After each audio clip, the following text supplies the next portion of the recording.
Belum 5 bulan pacaran, Fuji mendadak pinjam uang kepada sang kekasih, Tarik Halilintar.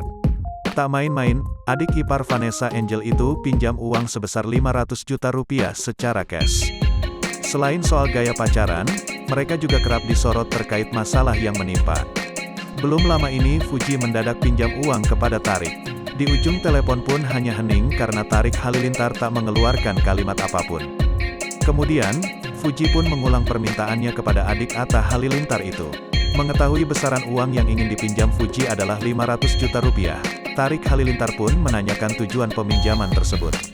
Lagi-lagi Tarik Halilintar pun dibuat kaget seusai mendengar perkataan Fuji yang ingin uang tunai tersedia dalam waktu dekat.